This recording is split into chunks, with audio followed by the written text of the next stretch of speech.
Here's one towards the goal. That's going to be gloved by Travis Ridgen. Well, this is more like it. This is Slangin' the Biscuit. Here's Travis Ridgen and Dave Wheeler. Ladies and gentlemen, welcome back inside the greatest hockey show on earth. We are reporting to you live from the entertainment capital of the world in beautiful, sunny, snowy Las Vegas, Manitoba. The man across from me, this guy has had the belt for over 20 years, the king of Canadian morning radio. This guy is built like a gorilla, and if you chirp his hat, he will absolutely bundle you. My name is Travis Ridgen. I am a former 4-year professional hockey goaltender and advocate championing the PWHL to new heights. I'm also rocking a Congratulations, Vancouver.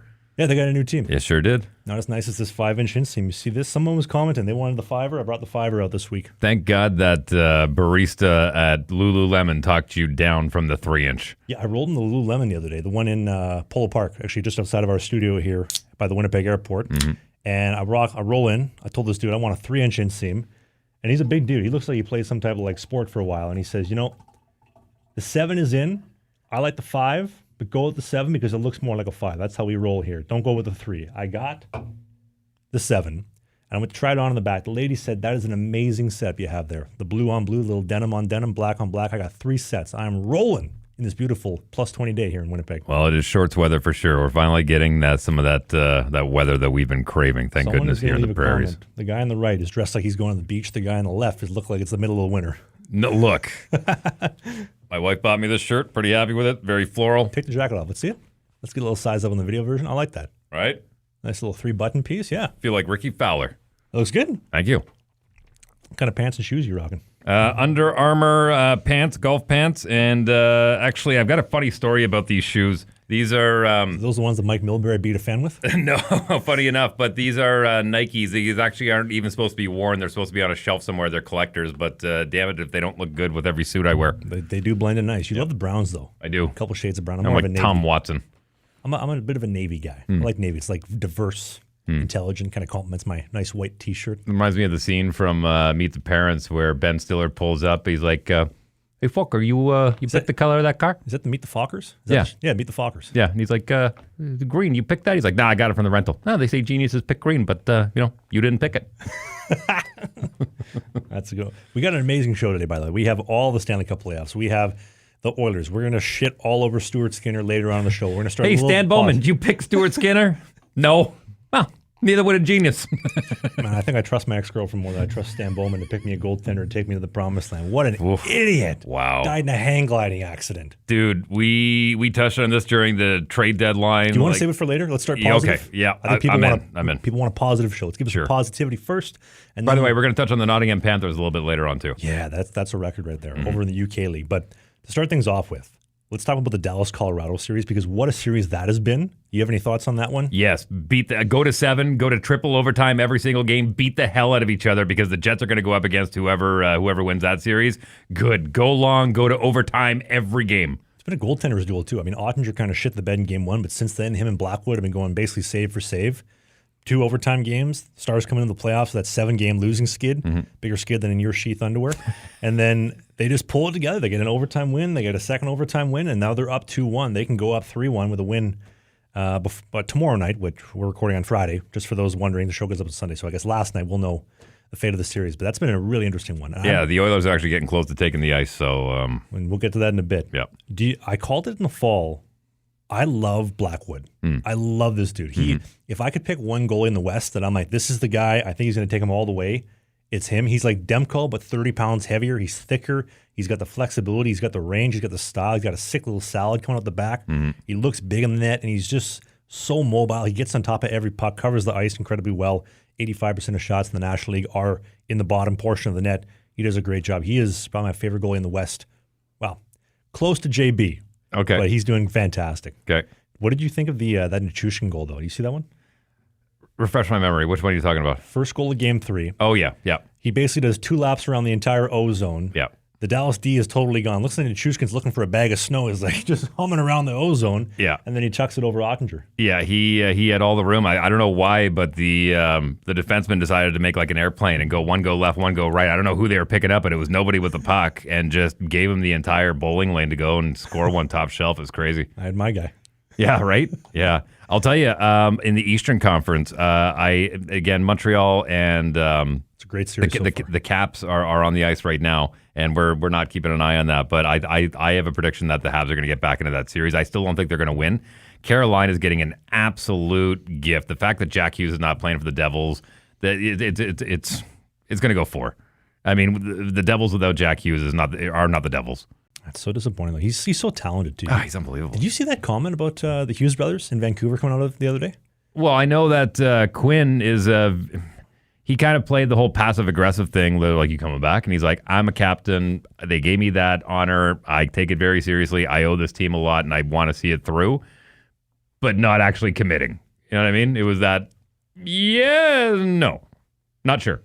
Kind of floating in between. What did they say about him? They interviewed, what the hell's his name? The dude who's shooting up on East Hastings. Jim Rutherford. Their manager? Jim Rutherford. He probably came straight from East Hastings before he did the post-regular season clear at the locker interview. And they asked him about Quinn Hughes. And they said, the salary cap, it's increasing, but he's going to be a free agent in the next year or so. Do you have any plans? Well, obviously, we're going to make sure that we have enough cap to get him, but the Hughes brothers want to play together, and if that's in Jersey, that's in Jersey. We like him to be here, but it's like, Jim, did you just shoot up in East Hastings before you had all season to prepare for this press conference? And you're saying, well, you might go to Jersey. I don't know. Well, it's like playing a Texas Hold'em poker and going, I got a jack and a queen, just so everyone knows. I'm going to put it back down. Pretend like you don't know. I don't know what he's doing. I think season tickets might get a little bit cheaper, though, if that team starts to shit the bed. Where, in Vancouver? Yeah. I mean, I spent a good amount of time there, so get some tickets for cheap. Maybe we should go to a game. What are tickets going for in Tampa Bay? It looks like friends and family only. You called it. Yeah. You've had some takes that have aged like ricotta cheese the past year in regards to the Winnipeg Jets. This man called it live on this show 2 weeks ago. Tampa and Florida, well, Tampa specifically, will have a very hard time getting fans in. Mm-hmm. Look on the video version of the show. This is from the upper deck at the Amalie Arena. How do you not fill the arena for Game 1 against the Florida Panthers in the Stanley Cup playoffs? You won 2 mugs in the last 5 years. Yeah, I think they must think that COVID's still going on. I don't know. I think there's a little bit of politics that are playing into this as well. I mean, keep in mind the whole idea of having Tampa and Sunrise, Florida having teams was, listen, the snowbirds will fill it up. A lot of snowbirds that are kind of boycotting their summer, their winter homes down in Florida right now. I'm not saying that's the only reason, but you could probably put another 1,500 people in that building if the snowbirds are coming down. Ooh, so if you had Tampa and Toronto instead of Tampa and Florida, you'd probably likely. Do you know what tickets go for down there? Well, I remember once upon a time, and I'll send a shout out to my boy PK, who's the biggest Oiler fan I know. Subban? Huh? Subban? No, Parker Knox. He's always gone by PK. Even before PK, we called him PK. But he, when the Oilers made their run to the finals against Carolina, when Brendan Moore got his cup there, he was working up in Fort McMurray. It was cheaper for him to fly to Raleigh, get tickets, hotel, rental car, all the things that it was to drive the 4.5-hour drive down to Edmonton, get a ticket there and stay there to go see his Oilers play. It was cheaper to go to Carolina. I remember in 2014, the same thing when it was Kings and Rangers. If you were in New York, it was the same thing. Cheaper, fly to LA, get tickets, get the hotel, than going in your own backyard. Isn't it? It's crazy, though. Like, why are they not somewhat more affordable? I mean, I guess you can... Supply and demand, man. It's pretty simple. You know what? I'm going to contradict myself. It's the Stanley Cup final. Everybody wants their value when they go to sell. I bought this house for 6 blueberries. I'm selling it for $6 million. I'm not giving you a deal. Right. Makes sense. Yeah. By the way, I had on the... we talked about Tyler Seguin last week. I got insider information. Apparently, when Tyler Seguin was throwing out the flares, like Detroit, Toronto, Winnipeg, Columbus, when he was in his playing days, throwing up on the Instagram story, letting all the females following him, let him know this is where I'm at. Yep. That's how he met his wife. She was a stalker. She stalked the shit out of this guy. Easy now. And he's like, you know what? She was we'll call her a fan. She was a fan. She was an admirer. Let's not use the S word. Jimmy, I'm gonna rip off her skin and wear it to my birthday party. He had a great overtime winner the other night. Oh, that was a good tuck. Yeah. He still got it, though. Dude, he's only 33. I mean, he's a vet, but he's not old. Well, he's had 2 hip surgeries, though. Yeah. He's overcome all that. He's looking good. He's got it. You can't take the skill away. I mean, like, he's got it up here. You can't take that away from the guy. and you're perfect evidence. You've had 2 hip surgeries, right? It made you better. Did it not? I would argue, yes. Yeah, okay. Yeah, I mean, it gave you more mobility. Who's to say it didn't shave a few years off of if he wouldn't have gotten the surgery, right? I mean, he's still got it up there. He's always been a smart hockey player. Off the ice, questionable. But no, I mean, No, I mean, truthfully, I mean, he's had his fair share of problems when he was in Boston and whatnot. That's why he ended up in Dallas, and let's not shy away from that. But he's righted the ship, and he's playing great. Good for him. Well, in Boston, that's when they started having the security guards outside Seguin's hotel room saying, you got too many ladies coming here. Enough with the Instagram stories. Well, he don't need the Instagram stories anymore. He got the DMs full. Yeah. They had the security outside the hotel room to make sure that he wasn't leaving after curfew. But the you mentioned the hip surgeries. I will say that is one thing that I really do miss is lifestyle. His hip surgeries? Well, no, I don't have any more hips to operate on. But I miss the lifestyle. To be honest with you, I haven't skated probably in 5-6 months since like the last game I played down in Fort Wayne.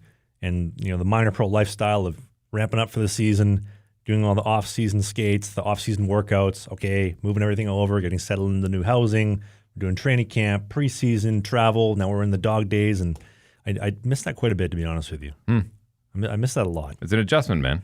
It's an adjustment. Do you miss it enough that you want to take a few training camps in the fall? I feel so burnt out of actually playing hockey. Like the actual like finding a team, playing there, and trying to accomplish a goal, and then the nitty gritty and the BS and the business side that comes with it. I'm burnt out of that. I'm going to a place, I think there's an opportunity, not what was promised. And then I feel like I'm performing well, and then they just won't give me that runway to play with things. Like I always felt, and I still do feel it, if I had gotten an opportunity to play 3 games in a row, 5 of 8, like to get some actual games and a little experience under the belt and to get the ball rolling, like I said, I could have been a top 3 goalie in the Fed. I firmly believe that. You want a hot take? Yeah. The majority of people that just heard that feel the exact same way about their job. Pick whatever industry you want. Whether you're working in a cubicle, you're working in a mill, you're working at a plant, whatever you're doing. If you're slinging coffee, if they just gave me more of an opportunity, I could be a lot more, I could work my way up. I don't think they realize what they have. There are so many people that feel that way. So many people that feel that way. You don't feel like you got a fair shake? Work harder. So the question is, are you going back to camp? Are you willing to put up with all that BS to prove it to yourself? Because you don't have to prove it to anyone else. I feel like I've already started the post-retirement endeavor with the travel series on YouTube, and I'm super passionate about that. I love our show. We have thousands of listeners every single week. I love doing the show, between us because we're boys, but also like everybody that listens, they depend on the show, and I want to make sure that we're delivering that. And that is all going to be abruptly changed quite a bit if I was to go back to that in hopes of trying to play again. And as much as I miss it, and I want that competitive aspect and that purpose, I think I want to stick through with what I'm doing for the time being. Wait, didn't you have a cash tournament to play in? Got canceled. All sponsors lost. It's the worst, dude. Still waiting to hear back from one start of June. But hopefully Chief doesn't pull the money on. Okay. That sucks. I was really looking forward to that, to be honest with you. I was going to start getting on the ice with the goalie coach, kind of ramping things up. I know it's just a native cash tournament, but like we're talking like $25,000 cash prize for winning this tournament. Mm-hmm. That can get me off my ass to go make some saves. Sure. So, but to answer the question, I don't think I'll be playing hockey for a real competitive team anytime soon or ever again. I'm pretty burnt out. Look, give yourself some. Don't make that decision now. You know what I mean? Take the summer, and in July, when teams over in Europe and the UK are putting together camps, why not go be a fill-in guy? Why not go shoot some content? Why not go travel? Go over to the UK, go to the EIHL, and just say, hey, I'll just be one of your camp guys. Go shoot some content. If you don't want to play competitive hockey, fine, but go shoot some content and travel. Mm-hmm. Why not? Crazy not to. If I had the youth on my side and 2 working eyes, you only have 1. I'd go take some camps. Why not? What's the worst that can happen? I like the idea of that. The travel series that we talked about doing like Western League games and stopping it all, like the Wheat Kings, the Pats, the Blades, the Moose Jaw Warriors, Swift Current, and rolling all the way west and doing stops at all those. I like that idea. I think that's a really good use of my time, and then something cool that we can do. We can just burn that out in like 2-3 weeks. As far as the actual playing aspect, if I had an agent that I could trust, that could say, listen, we're going to be your own agent. You've been through this long enough. You know what the ins and outs are. You can negotiate your own deals. Well, I am my best advocate. Nobody cares about me as much as I do, and I think this is a universal truth for everybody. Nobody cares about you as much as you do, but at the same time, I can have a conversation with, let's say, a general manager or a coach, and they can promise, okay, like for example in Watertown, you're going to be the number 2 guy at worst. Get comfortable. Everything's going to be fine. And then fast forward to what actually happened. I couldn't even get in the lineup for the first month and a half. I remember, I think it was on the show, or if not, I told you personally. We were doing like a Thursday morning skate. I have a meeting with coach. Dude, you're not going to be dressing for like at least another month. Like, we don't see any potential in you, which is a complete 180 from what was talked about over the summer. We get blown out 10-2 later that night. I get a text that night. Dude, we suck. You're starting tomorrow. Like, it can change that quickly, but there's no loyalty. It's what have you done lately? And Totally. If I'm going to weigh my risk reward, is the juice worth the squeeze? Is the effing I'm getting worth the effing I'm getting, to put it nicely, to go and give up what I'm doing and trying to get the momentum going at this travel series and the other hockey episodes I want to do? I want to go to different pro teams, like real pro teams, and cover their experience and what are the fans like and what are the cities like, and with all the other travel endeavors, plus doing our show every week, which I love doing. Is giving up that worth trying to soothe my ego of fulfilling my pro hockey dream? I think I've come to terms that's not going to happen. Okay. I hope I'm wrong. I would love to be wrong. Well, great, but you started off this whole thing by saying, I miss it. Oh, I miss the lifestyle. Sure. It doesn't well, mean then go get it. It doesn't mean I'm willing to burn everything down to go back and do that. Well, you're not burning everything down. I mean, look, you're in your 20s. You're not even 30 years old yet. I mean, you've got all the time in the world to go do these travel vlogs. And you can kill two birds with one stone by doing the travel vlog while getting there to go do a camp and then get the hockey stuff in as well. It's not like you're completely saying goodbye to one to say hello to the other one. You can do both of them together, and maybe that takes a little bit of your focus away, possibly. But if you go in with the intention of, I'm going to shoot content, I'm just going to be a fill-in guy, then go be that guy and get that kind of day-to-day that you're looking for. Maybe I need to find something that's going to help bring the love back. Like my actual love of I love going to the rink, and I love the pursuit. I love the personal aspect of goaltending, but the business side is what just it completely burnt me out. And I did a really good interview with Jamie Phillips that's going to be coming out for our summer interview series, and he talked about how after he'd done all the business stuff with the Moose, he was just he's bawling in his car. He's like, dude, I'm done with this. I hate hockey. This sucks. I don't care what I have to do. I'm either driving into a tree, playing another season, or I'm going to go find something else. And he took a good 2-3 year break where he did nothing. He didn't skate, and then woke up one day and said, I'm going to be a goalie coach. And now he's thriving. He's probably one of the most successful goalie coaches in social media right now. And I think that's kind of the same for me. I just need a nice little break. If maybe who knows, maybe your boy Danny Stewart, I know we're going to talk about him later.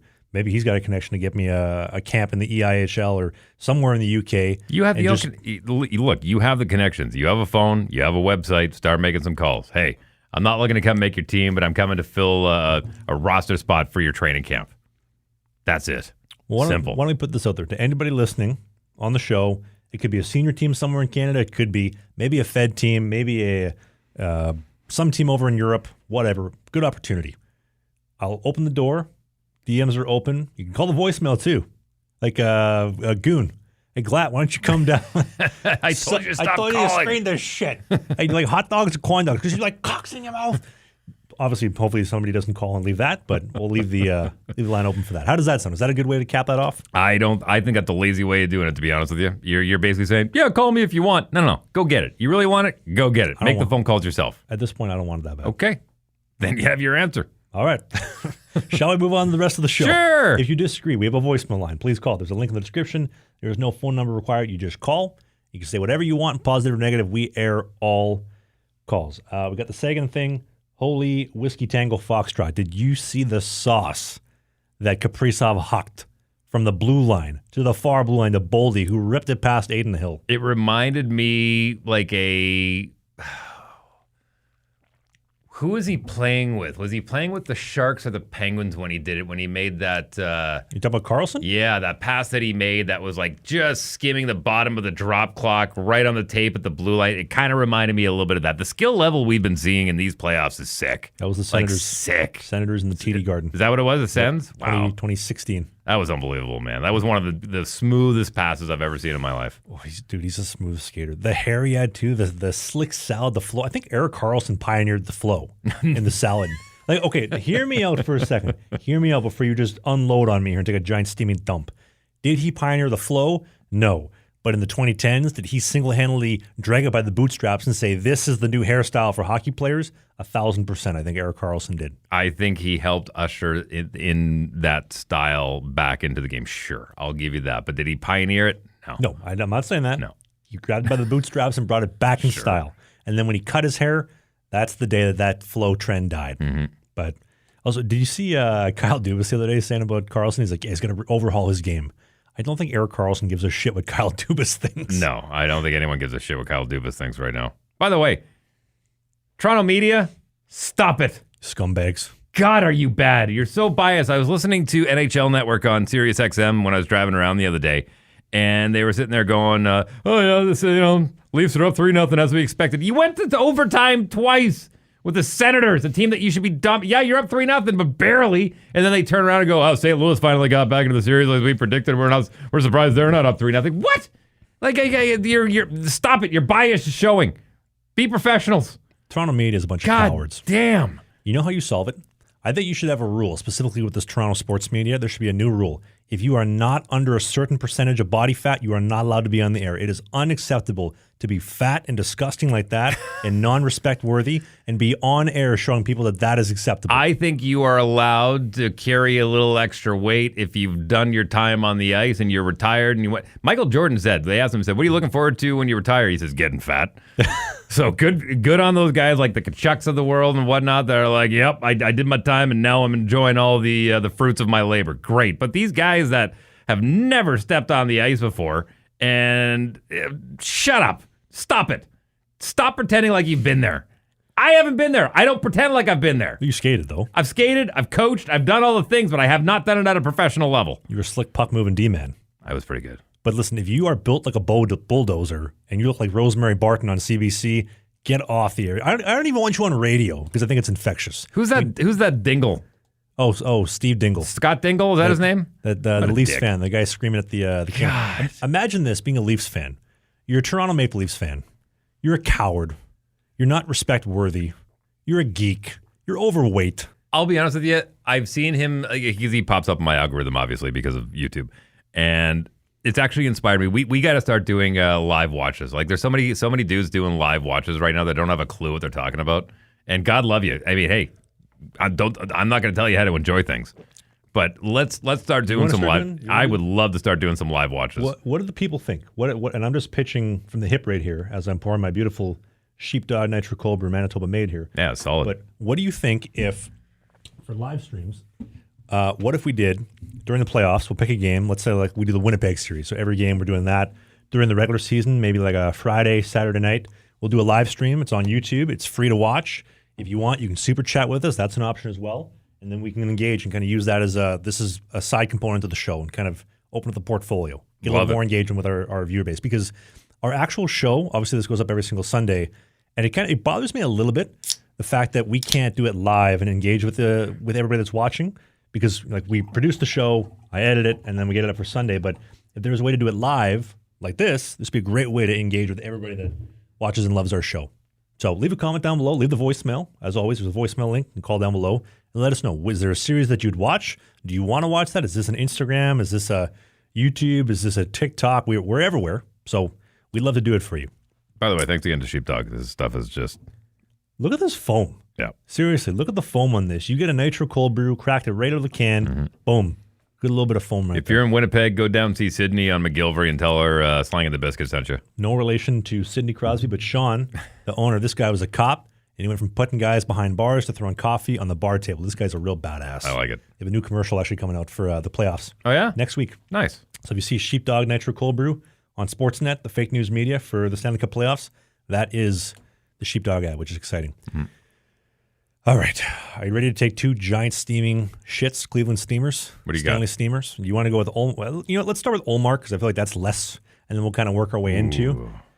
Not the worst goalie in the league as far as playoffs go right now. This guy is not terrible. the worst. Not the worst. Ullmark, this guy is terrible. This guy is making $8 million a year, an 8.15 save percentage in 3 games. As a National Hockey League goaltender, I put up an 8.50 in Motor City. I put up an 8.46 in Watertown. You didn't make $8 million. I made $125 a week, and then I made respectively $150 USD a week, which is $1 billion Canadian because our dollar's dog shit because our country is run by WEF. We'll get to that later. We'll get to that in a second.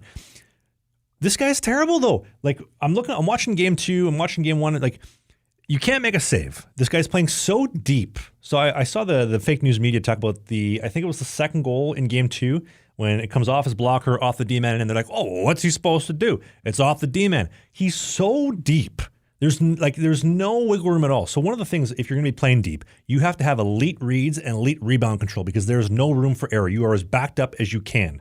If you're a little bit more aggressive, you can have some room for error because the pucks may squeak outward, right? So a more explosive guy would play aggressive. Yeah, but then you got to rely on your defenseman to make sure that they're covering those spots. You know what I mean? And if they're not, then you're getting tip-ins, which we saw, earlier this week with Hellebuck. Hellebuck was a victim of that, where his defense hung him out to dry, and tip-ins and everything were going by. So you play out a little bit more, you run that risk. Well, it's like Mario Kart. Do you want drifting? Do you want drafting? Do you want acceleration? Do you want braking? The system is going to be played to what works for you. But for Ullmark, he's so deep. He makes the save where basically he's on top of the guys that are on the edge of the blue paint. The puck has nowhere to go. Of course the rebound's going off your blocker and off the D-man, you idiot. If you take an extra 6 inches, the puck's going out of play, you have a face-off. Stuff like that. And that first goal with Austin Matthews behind the net, and we'll pan to the wide angle just so I can kind of paint a picture for you here. So with this goal, so the puck goes behind the net. Now, the game is so fast. This is something that Matt and I have talked about quite a bit. The game is so fast that as a big guy, you have to play the percentages. 80% of all shots in the National League are pad height or lower. So you go into what we would call a reverse VH. You would steal the post on the ice. He's a big guy. He's 6'6". You should be able to go totally flat. We call that a soft steal the post, and then shift from side to side as need be. This monkey, who looks more mentally stunned than half the women in Vancouver, the puck goes behind the net. It's on this side, on his glove hand side. He's looking out of his blocker side window like this, and before he even turns around, the puck's out to Matthews, and he buries. Like, what are you doing? This is $8 million a year you're making. Well, as a defenseman, I'm asking, how is Matthews allowed to get to that spot? Sure, how is Matthews allowed to get to that spot? But as a goaltender, that's a very simple steal the post and just bump out. You're 6'6", you fill the whole net. And then you look at the overtime goal. Simon Benoit, this dude who travels to all the road games and brings his own Nespresso machine. Real respect to that guy. He's an absolute G. Bringing his own Nespresso pod, says, I need a coffee before morning skate. I need one after. I need before the game. I love that. He fires a bomb a minute into overtime from the blue line. I get it. It's a little bit of a knuckler. This guy is 6'6". He goes to make the save like this.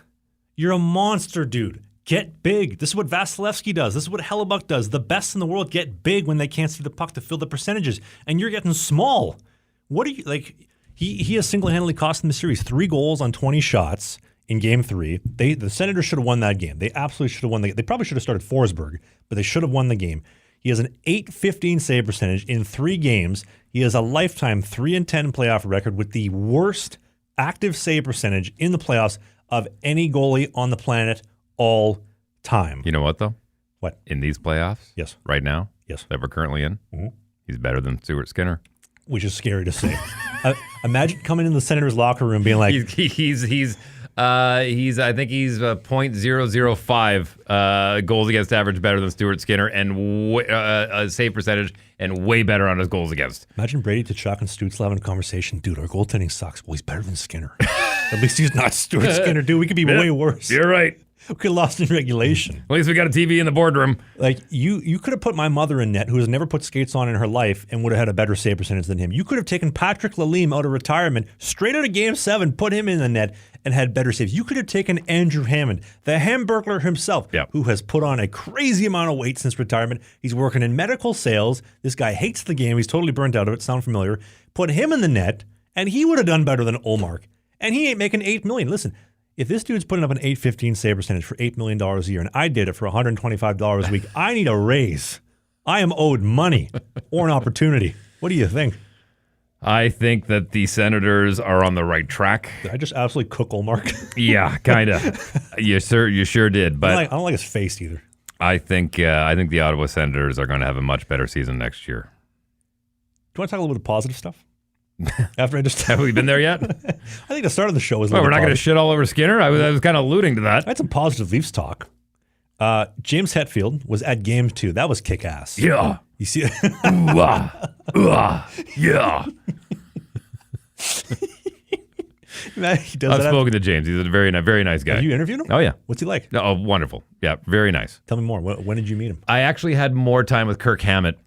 And he and I got into a really cool conversation when I got to interview Metallica back in the day, and good group of guys. They They understand the business, and I think the whole Napster thing, considering that they were kind of the advocates of how to do streaming music online, they had a lot of insight on, being a band is just more than playing music together. You know what I mean? Like it's a job, and they treat it as such. I'll be honest, the Napster thing kind of turned me off to them. It did for a lot of people because they were looked at the bad guys, right? But without them, I don't think we're sitting in a situation that we are now. Okay, now I may be a complete hypocrite when I've said the NHL players that make $10 million a year, get your bag, you are entitled to that, and then also say, I don't like Metallica. I think they're dirtbags for not letting me pirate their music for free because, now hear me out as I completely put my foot in my mouth.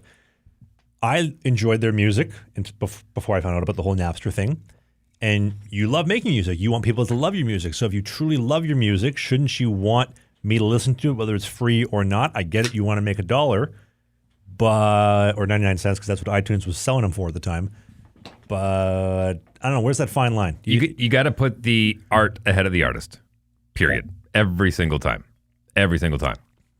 They have good music. I can't deny that. I really love Metallica. Look, the NHL has been using Ride the Lightning for how many years now? So you can destroy Sharks, Penguins, and somebody else's intro song. Yeah. Like they love Metallica. Exactly. Everybody loves Metallica. Yeah. They are, and I know I'm going to go out on a bit of a limb here, but I would say they are, where the baby boomers had Led Zeppelin, Gen Xers had Metallica. And what does millennials have? Limp Bizkit? Nickelback? Creed? Puddle of Mud? Stained. I would probably, out of all the ones you just mentioned, I would put Nickelback for millennials. Yeah. I think it's becoming cool to like Nickelback now. For like people like my age. I know it's a little bit out of touch. Well, you're for a Gen Z, are you not? No, I'm a millennial. I'm pissed. Are you? I was pissed when I found that out. I was 2 years away from not being a millennial. What year were you born? It's 80 to 98. I was born in 96. So You just snuck in there. Yeah. Well, same way as me. I was born in 79, so I snuck into the Gen X. Oh, you're not a boomer? No. What? Eat shit. Eat shit. A big bag of shit. Hey, what's your name? You, Donnie. I got a question for you. What is the greatest locker room song of all time in hockey? The best song to play in a locker room before a game or practice? Honestly, man, in my generation, we listened to a lot of the Black Album from Metallica. Yep. So I've got that's near and dear to my heart. A lot of Nirvana as well. I mean, again, that's my generation, right? But Like Shook Me All Night Long is a good one too. Yeah, there was a lot of AC/DC. We did a lot of Offspring. I don't think there is one de facto. This is the one. I mean, they still play "We Are the Champions" by Queen every time someone wins a championship. So hard not to say that one. "We Will Rock You." But that's not a locker room song. You're not listening to "We Are the Champions" before the championship game. No, but you might listen to "We Will Rock You," right? Yeah, for sure. You might get that one in there. So I don't think there's a definitive one. I think each generation has their go-to. But I love the fact, and I've been okay. Hear me out in a sec. I love the fact that the NHL has taken a page out of Major League Baseball. Because in Major League Baseball, when you have your walk-up song, when you're walking to the plate, yep. The NHL finally said, instead of just playing one song when we score a goal, each player can individually pick your song. I love that. I think it's great. I think the NHL, and I've been screaming about this for years, back in the Manitoba Moose days when I had the year of the director, I said to him, listen, why don't we take a page out of the NBA? When we're introducing the starting lineup, why don't you, like the same way in the NBA, from North Carolina Tar Heels, number 23, Michael Jordan, and you've got Alan Parsons Project playing in the background.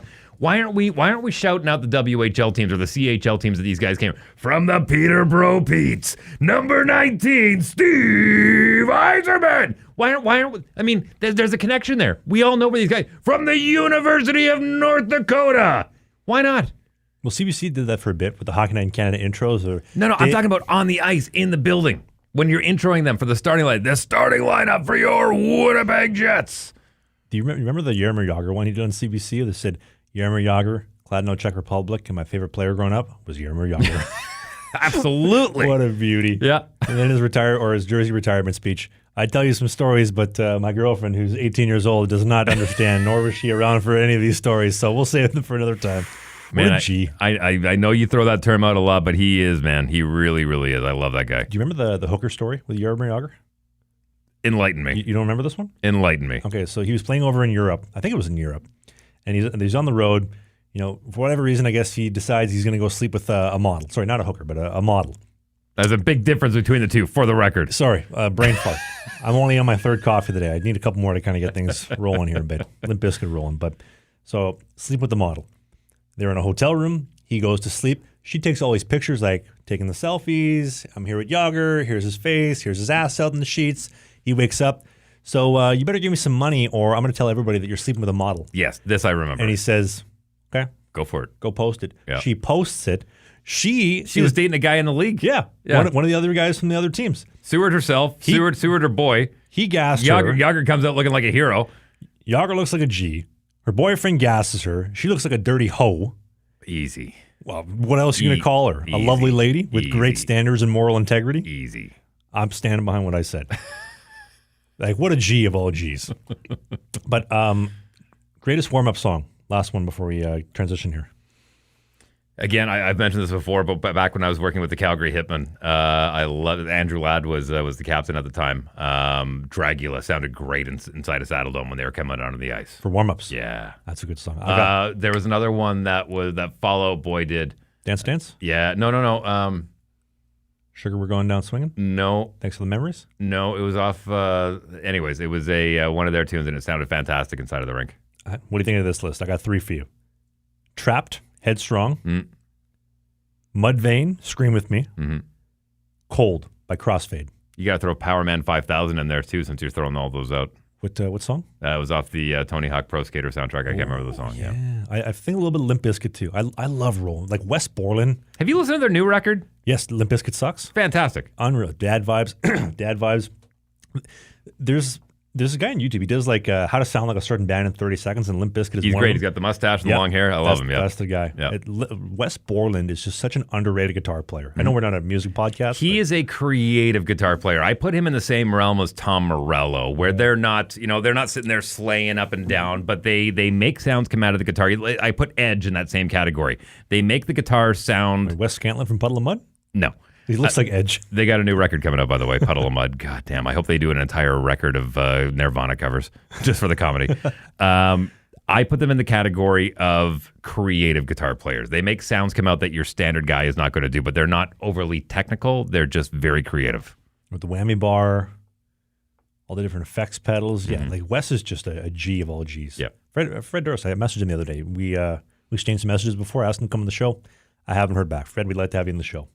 Dude, I don't know about you. I'm like the biggest Limp Bizkit fan out there. I mean, this podcast, the greatest hockey show on earth, is named after Limp Bizkit, not Paul Biznasty, I sell booze to kids, spitting chiclets, but Limp Bizkit, the greatest band, one of the greatest bands of all time, the greatest new metal for sure. Panama from Van Halen's probably up there too. And I know the Leafs are using that right now. What do you mean? As far as their goal song. Oh, like the Panama, bum, bum, bum, bum. Panama. Is that not like the most electric goal song in hockey right now? Especially after the overtime winner. The Scotiabank Arena, a quarter of it is full of suits and business owners that don't give a shit about hockey, but they score the OT winner. Panama's blasting. The boys are buzzing. I love watching every overtime goal when you read the lips and it's like, let's effing go, boys. Effing rights, yeah, fella.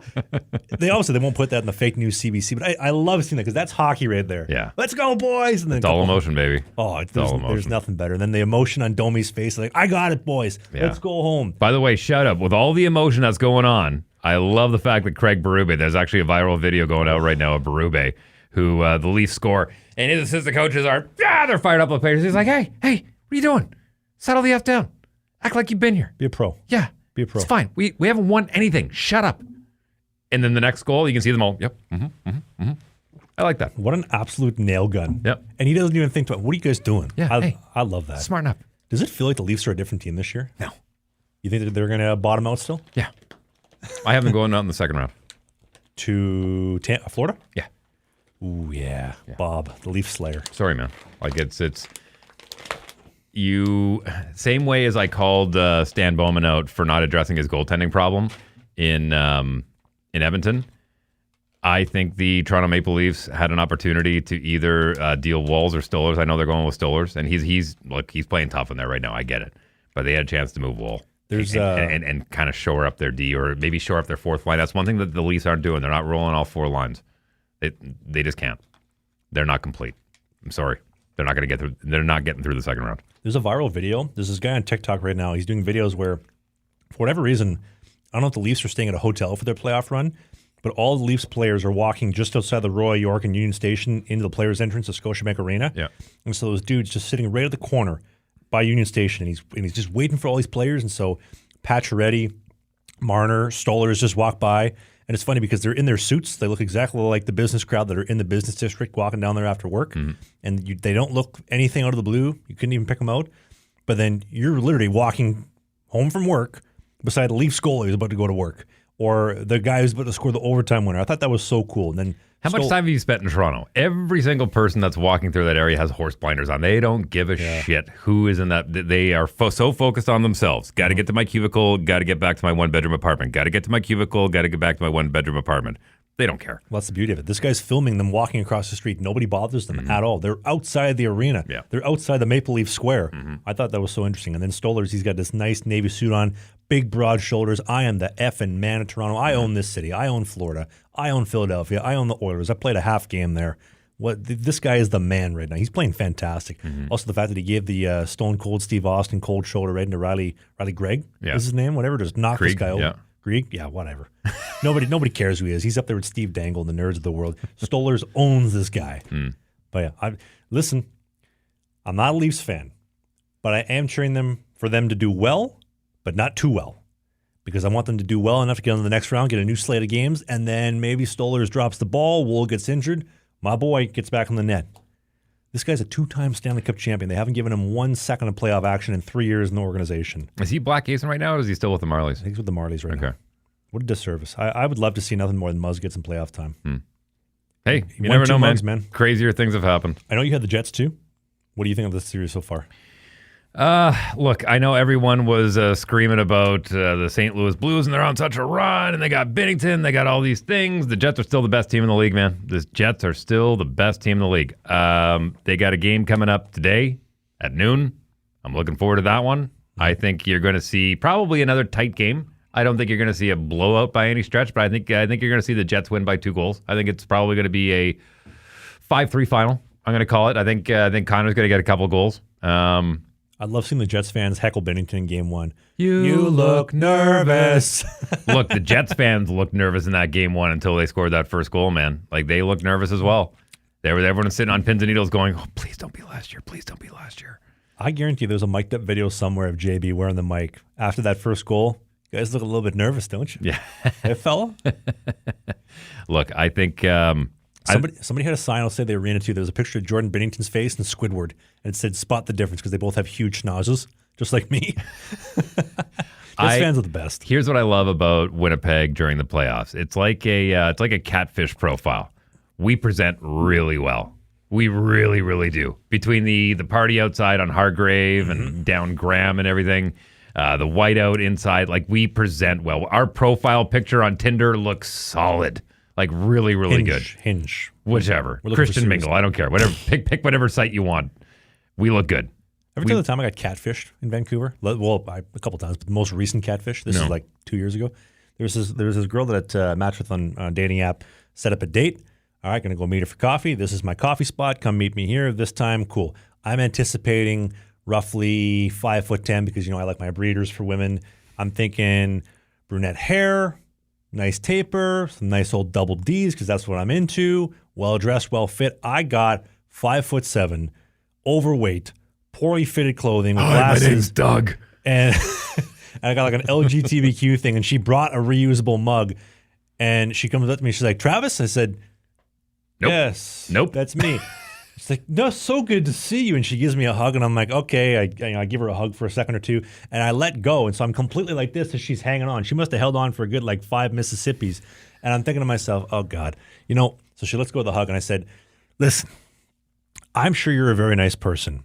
Out of respect for your and my time, I don't think this is going to work. I appreciate you coming down, but I think I want to be more respectful of your time and send you on your merry way." She was probably pissed, but she left, and I sent her packing. I'm sure she was a very nice person. She was very nice, just not my cup of tea. Fair enough. I have a specific demographic I'm looking for. Beauty is only skin deep. Man, I need my kids. Says the guy that's married to a Playboy model, but whatever. Hey, you shallow prick. My kids are going to be winners. They're going to win. My daughter is going to be beautiful. My sons are going to be. You're going to see the NHL. Fast forward in 25 years. Ridgen, Jones, Smith, Ridgen. I'm going to have an empire of dominant goaltenders. Well, maybe not goaltenders, but that's Don't raise expensive. a goaltender. We need some more sponsors. We need some more Patreon members if I'm going to be raising goaltenders. Otherwise, they might be players instead. D-men. Stay-at-home D-men. Maybe they'll go play over in Europe. You never know. I want to mention this. I've been waiting all show. So we mentioned him on the show before. My old teammate, Danny Stewart. Guy is an absolute beauty. He went over after playing in the U-Haul for a while. He went over and decided to play in the UK. He was playing for the Coventry Blaze. He was player coach towards the end of his career. Legend. He ended up taking a job with the Nottingham Panthers. He drives hourly. He drives daily, an hour drive from Coventry to Nottingham. As the crow flies, it's about an hour. Every Monday morning, he's got this podcast on his radio. Shout out to you, Danny. Which I love him for. He went into, now they run things a little bit different over in Europe as far as their playoff format. I'm pretty sure it's a best of 3 for round 1, then it's 1 games going to the semifinals, and then 1 game for the finals. The finals of the EIHL, which it's most comparable to high-level East Coast Hockey League, just to give you an indication of the level of hockey over there. We're talking about the Belfast Giants and that kind of stuff. Those leagues, it's between Scotland, Ireland, Wales, and England. They go into the final game. They go into overtime, tied 3-3. The Panthers score a goal. Yard sale. This is Nottingham. Nottingham. What did I say? You said the Panthers. Panthers. Just clarifying. Yeah, Nottingham Panthers. They score the OT winner. Everyone clears the bench. They go to the review. Nope, no goal. Kicked in. Everyone puts their gear back on. The opposing team comes back. They score a goal. Yard sale again. Review the goal. No goal. Interfered with the goalie.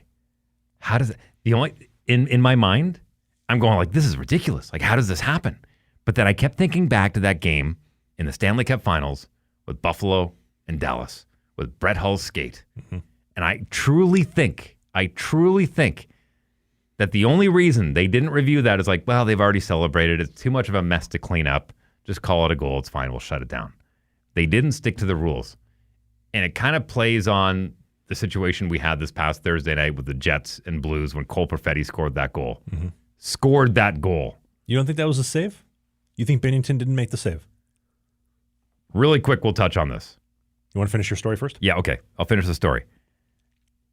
The Panthers go back and finally score a goal. Nope, they didn't even have to review it. It was a goal. They win the game. Congratulations. So proud of my boy Danny Stewart. Winnipegger on that team, by the way. Awesome. Amazing. But I couldn't stop thinking about that Brett Hull goal with his foot in the crease and the fact that the NHL chickened out. And I think that has direct implications for what happened this past Thursday night. Cole Perfetti scores a goal on your boy JB, on Binnington. Can I just reference real quick with the Nottingham Panthers story? How much do you want to bet? Last game of the season, whoever, some of the big wigs upstairs are like, DQ the goal. We got 5 more kegs in the back. We got to sell. Otherwise, we're sitting all summer. Disqualify the goal. Let's just get the beer sold, sell all the popcorn, and then whatever happens after that is good. There's a great view of after that first goal is disallowed of my boy Danny sitting on the bench. And he's like, what do you mean? Like, I went right back to minor hockey because I grew up with this guy in Fort McMurray, and I saw that Danny Stewart going, what are you talking about? No! He was contesting. He was not having it. But the fact that they got the win, couldn't be happier for him. The guy has worked so hard in the game of hockey. Nobody deserves it more than him. It's another accolade in his very long resume of hockey, and he's got a beautiful family over there in Coventry. But going to the Jets game this past Thursday night, I don't understand how the NHL sits there and goes, the puck has to be clearly over the line in order for it to be a goal. Jordan Binnington's glove was behind the goal line. The puck clearly went into his glove. Like, well, we couldn't see the puck. We couldn't see it. But you know where it is. You know where his glove was. He even pulled it out. It's in my glove. I got it. I disagree, though. You're talking about if it was in, and I heard the fake news Sportsnet talk about it too. They thought the puck was in the back of the webbing, which it was not. It was on the fingertips, so it was more towards the front of the glove. So it was right along the goal line. That's why I believe they didn't call it a goal. But if he cups it in, like he's not holding it there going, no. That made it to the back of the glove. 100%. There's no doubt in my mind. I don't think it changes the end result. Mm-hmm. I think it's a much tighter game in that third period, much tighter game than what we saw.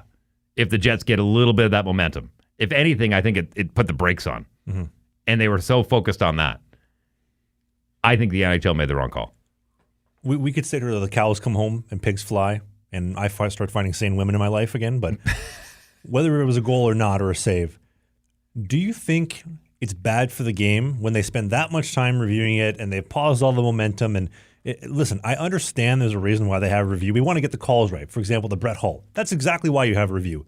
But at some point, do we have to just let them play and understand that there is human error involved in the game? There's going to be a missed call here. There's going to be a missed call there. Let's just play the game and keep it rolling. Do you remember the Chicago White Sox game where I don't watch baseball. There was a pitcher who got absolutely robbed of a perfect game at first base? I remember that. Okay. And the first base umpire, even after the media went to him and he goes, I blew that call. And he owned it. If we're going to, as you said, let the players play, then we got to let the referees do their job. And sometimes, and I know we have coaches' challenges and whatnot, and I get it. I understand what they're trying. They're trying to get the game right. Mm-hmm. But as much as there's human error with the players, there's human error with the referees. And I would like to see the referees be part of a media scrum after. Yeah, I could not agree more. Especially the officials. What were you thinking of that call? And if they say, I blew that one, nothing we can do about it now, I would have much more respect for the game and the officiating if they were held accountable. Well, Dusty Emu, goalie coach for the Winnipeg Jets, for the LA Kings, the Toronto Maple Leafs, we have him come up on the show for the summer interview series. He even talked about when you get to that level, when whether it's the Jets, the Leafs, whatever, everybody's assholes are so puckered skin tight. There's no room for error. And so if you think they're not letting the players say anything, we're just trying to get pucks in deep and 20 miles and 20 miles. We're trying to get 2 points and on to Cincinnati. And it's just a great pass, great team. We're working hard. They're a bunch of great guys. If you think that's bad, you imagine what the NHL would have with the referees? They're never going to have the referees doing media. No. I would love the goalie coaches to come out. Dustin Schwartz, goalie coach for the Edmonton Oilers. Dusty, you've been goalie coach for 10 years. Every goalie that you have coached has been dog shit. They leave and they go on to do great things somewhere else. Dwayne Rolson, he was good. This is... Yeah, I know. Yeah. So pretty much like Devin Dubnyk onward, every goalie they've had, you were dog shit in Edmonton when you were working with them. Laurent Brossoit, you guys ran him out of town, wins the Stanley Cup with Vegas, stud for the Winnipeg Jets. I'd be curious what you do with Stuart Skinner if you moved him somewhere else. But if you were to interview goalie coaches, I think that'd be great. Interview the referees, that'd be great. And just take the reins. I mean, I get it. The fake news media, the TSN, the phonies, the fat geeks and nerds are to completely blame because they're just swimming like sharks in water trying to find anything they can to write a news report on, even if it's fake, which half of it is because they've lost all credibility. But it would be great if they had goalie coaches and referees doing media. Mm-hmm. Before we do our voicemails, do you want to take the giant, big, steaming Stanley steamer on Stuart Skinner? That's 5 S's. Wow, I got a small mouth and a big tongue. I just ripped through that. Well, we had our choice of, and really quickly before we get into Stuart Skinner, I want to address something really quickly, just back to the Winnipeg Jets. Logan Stanley, since you mentioned an S. Oh, he sent Kyrou back to Flin Flon with that hit. That was an overrated hit. It was a good hit. It wasn't a great hit. It wasn't. Like it? It wasn't Dustin Byfuglien and Mark Stone, but they made it sound like it was. It was a good hit. It's like Walmart Dustin Byfuglien. It was a good hit. Did Kyrou keep playing? Sure did. Did he score a goal? Sure did. It wasn't as big of a hit. Did Logan Stanley do something right? Yay! I'll give you a perfect example. I was sitting down for Game 2 at a tavern down in South Pemina here in Winnipeg with a friend of mine who's actually from the UK. Can I just say you're like CEO of the I Hate Logan Stanley Club? No. Look, and it's funny because my boy Carl Watson, who's a fellow YouTuber. Oh yeah. His wife Jamie, she is a Jets fan, a hockey enthusiast. I wouldn't say enthusiast. She likes the game. Her family likes the game. But she's like, is Logan Stanley, she asked me, she's like, honestly, is Logan Stanley as bad as everyone says? I said, look, Logan Stanley has a lot of upside. He's a big boy. Having him out on the ice is very intimidating. You need to know when he's on the ice because he can make big hits like that. He's at a point right now where the Winnipeg Jets are hoping he ends up like a Tyler Myers. They're hoping that he ends up eventually, hopefully, like a Zdeno Chara, who started off his career like a newborn calf on skates. They're hoping he gets there. He's starting to show a little bit of that in the playoffs, but he's still a liability. He had a great hit. I hope he builds on that. I really, really do, because I think he could be a good hockey player. He has a lot of upside.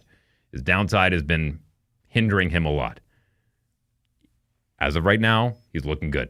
I hope he can build on that. Back to Stuart Skinner. We called this. Connor McDavid. Edmonton Oilers fans live and die by the fact that we got McDavid. That's all we need. Put anyone else you want on the ice. We got McDavid. He can put the team on their back. But he can't stop pucks. He can't. He can't stop pucks. Stan Bowman failed by not addressing this at the trade deadline. We don't need a goalie. We're good. We're not even thinking about this. I don't even understand this. And as it stands right now, they're probably getting close to getting on the ice right now. I hope Calvin Pickard can actually, show that Edmonton Oilers do have some goaltending. And he's a Winnipeg boy, too. We love our Winnipeg boys here in Las Vegas. Without a doubt. We hope that he's doing well. But if we're just calling it for what it is, water is wet. Stuart Skinner is not a starting goaltender. And Calvin Pickard, love him because he's a Winnipeg boy, but he's not an NHL caliber goaltender. He's probably a good American League goaltender, but when you're in the performances you are with a sub 900 save percentage, it's just not good enough. You just need to make a save. And I mean, Stuart Skinner, like where do you begin with this? Do you guy? still think that Draisaitl deserves the Hart? No, I don't. I never thought he deserved. Yeah, I know, Hart. but I mean, all these people that are talking about Draisaitl the Hart and this and that, blah, blah, blah. Kemper has a better bid for the Hart on what he did with the LA Kings this season than Leon Draisaitl. If you think Draisaitl needs a heart, you should go get another vaccine jab. Yeah. Unbelievable. Let's do some voicemails, man. Dude, I'm getting fired up. Can we finish? I got a couple little notes about. You want to keep shitting on him? Sure, go for it. He's the worst goalie in the playoffs right now. So yes, he is. He's got 6.35 goals against, 8.10 save percentage. It's brutal. Yeah, that's tough. I mean, at least it's not like Ullmark paying $8 million for an 8.15. He's making $3 million for a 8.10. What a save! Yeah, this guy couldn't even catch a cold, dude. You know what? You might as well start Bouchard in net. You could start Nurse in net. It would probably be better. But in all seriousness, though, I don't know why they don't start Olivier Rodrigue. He's from the QMJHL. I believe from Drummondville is where he played. Because they want to win a Stanley Cup, and they're not willing to say, let's try the prospect. But hear me out for a sec. He's been playing in the American League. He's been playing lots of games. He's been doing well. He got a couple of games when Skinner was out with the concussion. He did well. I don't know why you don't put the hungry kid in there because we know what Skinner does. He's an absolute liability. Pickard, probably a good guy. Guys love him. Maybe they rally behind him. I don't know. But he's not going to carry them to the promised land. I'm thinking 2012 Washington Capitals. Vokun's out. Neuwirth's out. We throw this Holtby kid in. All of a sudden, he takes us all the way to Game 7 of the second round. Sure, but he had regular season time before he went to the playoffs. He has 0 regular season time. No, he played, I think, 3 or 4 games this year for the Oilers. And Not enough. And Holtby had maybe 10 games less than at that point in time. Very comparable, to be honest with you. Styles, a little bit different, obviously a decade removed. But it blows my mind that that's not an option. I'll use also a Dustin. Did I ever tell you I cut Holtby? No, what do you mean you gassed Holtby? Lloydminster Blazers. He came in as a 15-year-old to camp. And? We cut him. Why? He's too young. Well, was he good? He was good, but he wasn't better than the guys that we had. Did he have some jam? You can see the potential. Did he have I don't feel bad about it. He wasn't ready. Did he have good salad? I did him a favor. I am the reason he got a Stanley Cup. No, I'm kidding. He made the save in Vegas. But 2015, or was it 14? No, sorry, 2015. No, sorry, 2014. Carey Price goes down with a knee injury. Chris Kreider, the dumbest guy in pro hockey, takes him out and blows out his knee. They didn't put Peter Budaj, the backup, in because he'd been sitting cold for the last 2 months. They put Dustin Tokarski in, who was playing in the American League. Say what you will. I thought he did a very serviceable job. He came in, made some saves, took him to Game 6, obviously lost against the King, Henrik Lundqvist. But that could be another comparable there as well. Not quite the goaltender that Holtby is. I think putting Rodrigue in would be a great alternative to what you're doing. But as far as the actual goaltending of Skinner goes, I don't know if you saw. First off, he's giving up dog shit goals. He's getting out of the way of pucks. He doesn't look dialed in. He doesn't look on top of the puck. But after I think it was the third goal in Game 2, they're down 3-0. And he's dancing and bobbing his head like he's the cock of the walk. It's dude. No, it's not the cock of the walk. He's just trying to get into a rhythm. He's trying to be okay, feel what's going on in the building, feel what's going on, move around. That's good. I'd prefer that. Whatever it takes. I don't care what you have to do to get into the zone. Maybe I'm being too critical of him. Maybe a little bit, but here's the thing. We called out Stan Bowman for not addressing the goaltending issue. He also didn't address the fact, and I called this out at that time too, you need a right-handed defenseman. You need somebody that can play top minutes, 25 minutes a game, and they didn't address that either. And that's one of the problems why Stuart Skinner's getting hung out to dry. Every time he puts his hands up like that, I'm like, you didn't get me a right-handed defenseman. Period. But why is he doing that? Let's just look at Game 1 for a second. He blows a 4-0 lead, he gives the Kings a 4-0 lead. He spots him 4 goals. Connor McJesus says, I'll take the team. I'll score 5 goals in the third period to tie us, to get us right there. With a minute left, they're tied. And then he gives up this dog shit goal where he's out there in no man's net land, like he's out there in Vietnam, has no idea where he is. Yeah, and the rest of the team was up by the bench talking about how they're going to do overtime. They look like they were in a timeout. It's like in semi-pro when they hit the alley-oop and they're high-fiving, way to go, boys, way to go. And you see in the background the Nets are hitting a layup. Yeah. Kind of the deal. The Oilers, they were already thinking about overtime. But and I agree, but if you watch the highlights, the puck's going this way, he's looking the other way. He has no idea where the puck is. Although it does graze his jersey and gets a piece of it, and then immediately gives the Not my fault. Nah, I don't think so. I think you're reading too much in there. I think that's him going, I should have had that. Why? I think that's more insular. I feel personally as a goaltender, when I have the I should have had that, that's a come on. Like, that's my body language. That's you, though. That's not him. If I'm doing like this, I'm looking at who am I going to blame here? That's what the body language says to me. To me, that's like, are you freaking kidding me? I should have had that one. As always, you can leave us a voicemail, but I'll leave you with this. Stuart Skinner looks more out of place in the Stanley Cup playoffs than Jagmeet Singh during the Canadian leaders debate when they asked him, Jagmeet, how do you feel about the 2 million illegal immigrants we brought in unchecked off the boat? Are you going to bring in 3 million more next year? Are you going to stop this mass unchecked immigration that is ruining our society, degrading our culture because these people come in, they're thugs, they do not share our values, but they bring all their kids and their entire family with the average age of 47 and water down our healthcare system and our services. He looks about as uncomfortable as that. Make sure you go vote tomorrow. I don't care who you vote for. Make sure you go vote. Don't vote Liberal or NDP. The polling is open tomorrow all day, and we should hopefully have an answer by Tuesday morning who's going to be the minority leader, because I don't think anyone's getting a majority. I think we'll find out who the minority leader is going to be for Canada Tuesday morning, but just make sure you go vote. There's record numbers at the polls, early voting. This is a pretty important election for our country. I went to go vote the other day, dude. I could not believe the lineup. I went to day 3 because I knew day 1 would be busy. Yeah. Day 3, I had to wait about 30 minutes, big lineup, and half the people in there's probably like about 100 people. Mm-hmm. Half of them were all my age. I couldn't believe how many young people were in there. It was crazy. Mm-hmm. I'll make a prediction for you. Conservative majority. Not a chance. Not a chance. Do you want to put lunch on it? Yes. Shake? It's sure. Done. Yeah. There you go. You got it right here. Lunch. Okay. Right. Listen, I'm not doubting that Pierre might win, but I don't think anyone's getting a majority. I pray you're right, but I don't think anyone's getting a majority. I'll tell you why. I saw somebody say the other day, look at all the lawn signs. You see all these liberal NDP signs, a couple conservative signs. Typically, liberal NDP people, they have a lot of free time on their hands. They want to be virtuous. They want to put the sign out on the front yard. Conservative people are blue-collar. They're busy. They got shit to do. I don't have time to put a sign on my front yard. I'm telling you, and I'm betting lunch on it. And I'm going to take myself somewhere real nice, maybe high steakhouse. Great. Obviously, if you win, maybe we'll go to like McDonald's or something. But that's fine. Conservative majority. I'm calling it right here. All right. Fingers crossed. We have voicemails. As always, if you want to be a part of the show, we want your voice on this show, the greatest hockey show on earth. There's a link in the description. You click that link. You do not need a phone number. You call it anytime. You got 90 seconds to say whatever you want. You enjoyed the show. You hate the show. You love his hats. You think I was a real pro and I deserved a better chance? Or whatever it is, anything in between, you can call and leave that on the voicemail line. I just saw Chris Letang had another heart surgery, a small hole in his heart. And at what point, just for the sake of the rest of your life, do you tap out? Both guys are Hall of Famers. There's no question. I will equate it down to kind of what I said earlier. You pick any industry and you ask somebody if they're done. I mean, look, there's times where I've questioned if I want to keep doing morning radio and getting up at 4:15 every single morning. Now that I'm in my mid-40s, like I've questioned that, but it's all I know. You're an absolute workhorse, man. I've been doing it for 27 years. I don't know how to do anything else. Hey, you know what I mean? You got the belt too. Big belt right here, undisputed champion of the world right here. So what else do I need to do? You know what I mean? Like I've already had the accolades. The same thing as these guys. They've got the Stanley Cups, but it's all they know and they love it. It's the same thing as me. I love what I do. You got to get your show back on TV. Well, it's on YouTube. Well, no, like on an actual TV, get a real studio, and then maybe I'll bust in there one day and I'll go streaking through the camera. How can we sit here and trash traditional media and say, oh, we're going to get back on that? No. Listen, YouTube is the way to go moving forward. If you want to follow my channel, Wheeler J28. All one word, Wheeler J28. Your morning show, Wheeler in the Morning, is on there. Mm-hmm. Thanks for the call, Jeremy. Not going to lie, I don't like any one of your videos.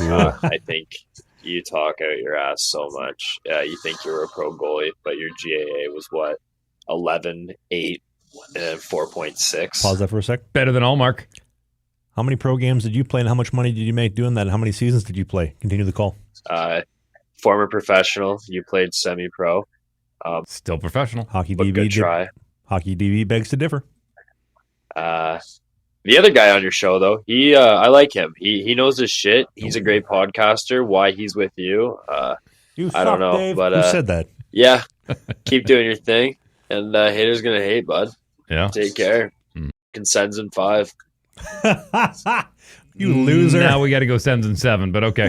All right. Yo, Slaying the Biscuit That's us. podcast. Good show on earth. Out here in Kamloops, BC. Ooh, we love I Kamloops. know you guys were out here in one point. But I actually I lived there for about half a year. I was there in January. Yeah, Sun Peaks, one of my favorite spots, summer and winter. Ooh, Yeah, love it. I love it. I actually used to work for a period of time at the Dunes, the golf course. Loved it there. Want to get something off my chest. You guys are gotta be the most underrated podcasts out there when it comes to hockey. I think that you guys deserve more credit than you deserve. I mean, you guys are freaking phenomenal. Tell your friends. Your content's amazing. I just want to encourage you guys to keep on friggin' going. You guys are on a good run, and thanks for all you guys do. What is his name? Rory, send me an email. We'll get you out some merch. Appreciate the call, my friend. Hey, Trav. Hey, Dan. A little bit of a long-time listener of the pod here, and definitely a long time of the vlog, Trav.